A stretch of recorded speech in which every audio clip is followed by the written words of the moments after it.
Matt Rife, stand-up comedian, viral sensation, and TikTok's poster boy for Gen Z humor. But recently, the story has shifted. Sold-out shows to online controversies, details are leaking about his jokes, his personal life, and even his PR strategy. So, who really is Matt Rife behind the charm and jawline? Let's go back a bit. Matt Rife didn't just magically become famous one day, he actually started doing stand-up comedy when he was just 15. Yeah, while most teens were worrying about homework or video games, Matt was on stage telling jokes to strangers in his hometown, Columbus, Ohio. That's how early he started chasing his dream. A few years later, he got a break and appeared on MTV's Wild 'N Out, and that gave him a little bit of attention. People started noticing his charm, his smile, and how quick he was with comebacks. But after that, things slowed down. He tried acting too. You might have seen him in small roles in shows like Brooklyn Nine-Nine and Fresh Off the Boat, but let's be honest, it didn't make him a star. Most people didn't even realize he was in those shows. Then came 2020, the pandemic hit everyone stuck at home and scrolling endlessly through TikTok. That's when Matt made his move. He started posting short crowd work clips, basically videos of him talking to people in the audience during his shows, and roasting them in a funny way. Guess what? People loved it. The internet couldn't get enough, his clips blew up, his follower count exploded, and suddenly, Matt Rife was everywhere on TikTok.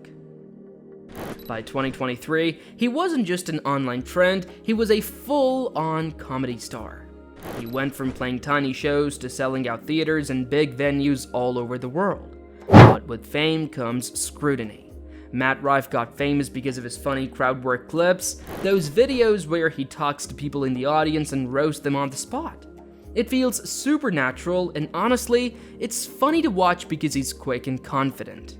A lot of people were like, wow, this guy's really different from other comedians.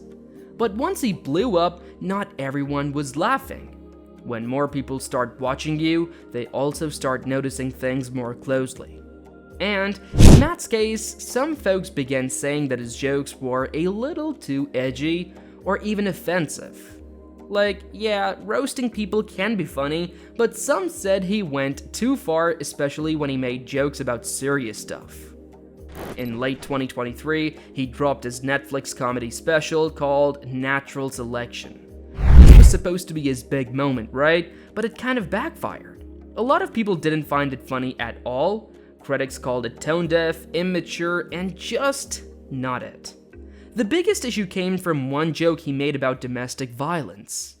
People were really upset. They said it wasn't just a bad joke, it was straight up harmful. A lot of viewers felt like he crossed a line, and they took to Twitter and TikTok to call him out. Some even made duets reacting to his jokes and explaining why they were problematic. Matt did respond. He posted an apology saying it was meant to be dark humor and that he didn't mean to hurt anyone. But here's what annoyed a lot of people. He posted it on Instagram stories. You know, the kind that disappears after 24 hours. So, unless you saw it right away, you'd miss it. Comedians often defend their jokes as just humor, but critics argue that's not enough. A big issue people have with Matt is that some of his jokes seem to punch down, which means making fun of people who already deal with a lot in society. For example, some clips show him joking about women, people with disabilities, or other groups who usually don't have as much power. That's what makes people uncomfortable. It's like, yeah, freedom of speech exists, anyone can say what they want, especially a comedian on stage, but that doesn't mean you're free from consequences. Just because you can say something doesn't mean it's okay or that people won't be hurt by it. Other comedians and YouTubers have even made videos breaking down Matt's jokes. They explain how some of the stuff he says might seem funny on the surface, but underneath, it's actually repeating harmful ideas. Like, when you keep making jokes about women being dramatic or people with disabilities being weird, that message starts to stick in people's minds. And when millions are watching, it can spread fast. So, the big question is, should comedy still be allowed to go anywhere? Or is it time to rethink what's funny and what's just lazy or mean? Some even said he's only getting all this attention because he's attractive.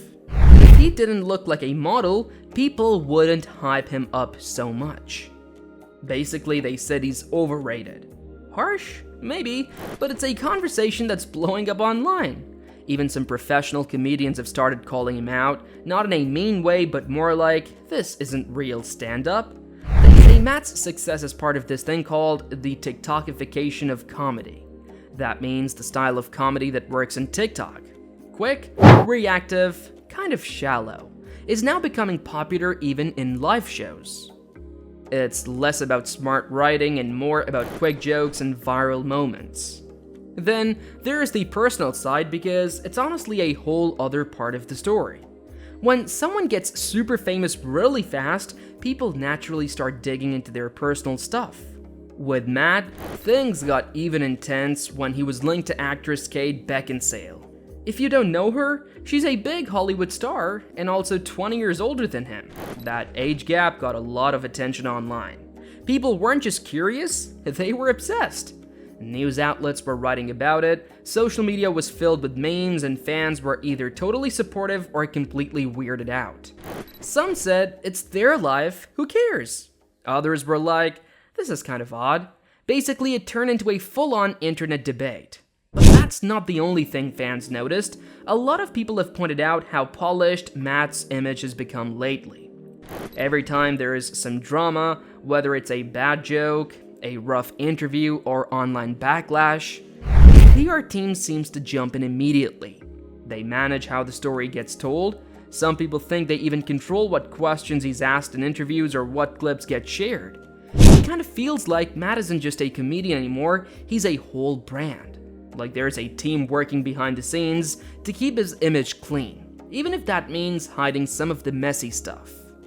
And honestly, it makes sense. When you're that famous, you've got to protect your image. Every post, every tweet, every video, it all matters. But at the same time, it makes some fans wonder how much of what we see is actually real? Is Matt being himself? Or is he just showing us the version his PR team wants us to see? So now we are left with the big question. What's next for Matt Rife? Some people say he's just another victim of cancel culture. You know, that thing where someone gets super famous, makes one wrong move, and suddenly the internet wants to end their career. Others argue that it's not cancel culture, it's just accountability. When you mess up in front of millions, people are allowed to call you out. So, what do you think? Let me know in the comments and subscribe to our channel for more videos like this.